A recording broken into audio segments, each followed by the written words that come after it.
আসছিল আমাদের প্রতিষ্ঠা বার্ষিকী ছিল। সিটি কলেজ আগে থেকে আমাদের প্রতিষ্ঠা বার্ষিকীকে সুন্দরভাবে সাফল্যমণ্ডিত করতে না দেওয়ার জন্যই তারা পরিকল্পনা করেছিল। এই পরিকল্পনা থেকে আমাদের জুনিয়ররা বাসে করে যাচ্ছিল, যাওয়ার সময় বাস আটকে বাস ভাঙচুর করে এবং দুজনকে আটকে বেধড়ক মারধর করে। চোখের অবস্থা ভীষণ ভয়ানক আমাদের একটা জুনিয়রের। তো তারা ওখান থেকে পালিয়ে এসে আমাদেরকে জানায়।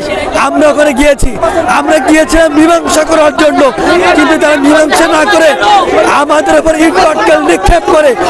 তার পরিপ্রেক্ষিতে পুলিশ এবং সেনাবাহিনী ঢাকা কলেজের পক্ষ না নিয়ে তারা এই আওয়ামী লীগের দোসরের মতো আমাদের ক্যাম্পাসে গ্রেনেড নিক্ষেপ করেছে। এটা ঢাকা কলেজের শিক্ষার্থীরা কোনোভাবে ভালোভাবে নিচ্ছে না। এবং আপনারা দেখেছেন সিটি কলেজের শিক্ষার্থীরা এরা আওয়ামী লীগের দোসর, এরা ছাত্রলীগ উস্কাই দিয়েছে সিটি কলেজকে। আমরা ঢাকা কলেজ আমরা স্পষ্ট করে দিতে চাই, সিটি কলেজকে যতক্ষণ না পর্যন্ত আমরা প্রতিহত করবো ততক্ষণ পর্যন্ত আমরা রাজপথ থেকে যাব না। আমরা স্পষ্ট করছি কথা, সিটি কলেজের গেট এবং সিটি কলেজকে আমাদের কাছে ক্ষমা চাইতে হবে।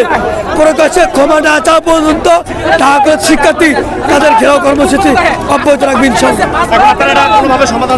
কোনো সমাধান নাই। আমাদের ক্যাম্পাসে গ্রেনেড মারছে, আমাদের ক্যাম্পাসে গ্রেনেড মারছে। কিসের ক্ষমা, কিসের সমঝোতা? এর যদি ন্যায্য হিসাব যদি আমরা না দিতে পারি, সিটি কলেজের শিক্ষার্থীদের আমরা যদি ট্যাঙ্ক ভেঙে দিতে না পারি, ওদের ক্যাম্পাসের গেট যদি খুলে না রাখতে পারি, ততক্ষণ পর্যন্ত কোনো ক্ষমা নাই, কোনো সমঝোতা নাই।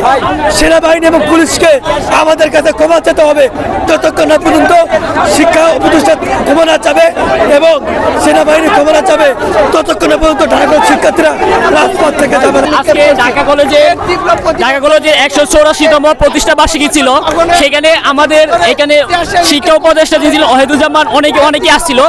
আমাদের ইন্টারমিডিয়েট লেভেলের কিছু স্টুডেন্টদের সায়েন্স ল্যাবে সিটি কলেজের কিছু স্টুডেন্টরা এদেরকে আক্রমণ করছে এবং তাদের আইডি কার্ড নিয়ে তাদের মারধর করছে, যার কারণে অনেকে আহত হয়ে হসপিটালে ভর্তি আছে। তারপর অনার্সের কিছু স্টুডেন্ট তারা ওইখানে যায় পরিস্থিতি দেখতে চায়, কিন্তু ওইখানে যায় দেখে যে পুলিশ এবং সেনাবাহিনী একেবারে একটা মারমুখী একটা অবস্থানে আছে। সিটি কলেজ আমাদের উপর ইট পাটকেল ছুটতেছিল, কিন্তু সেনাবাহিনী কোনো পদক্ষেপ নিতেছিল না। একটা পর্যায়ে যখন দুই পক্ষের এই পরিস্থিতি নিয়ন্ত্রণের বাইরে চলে যাচ্ছিল, তখন সেনাবাহিনী টিয়ার শেল নিক্ষেপ করার পরে সবাই যার যে মতো ক্যাম্পাসে চলে আসছে।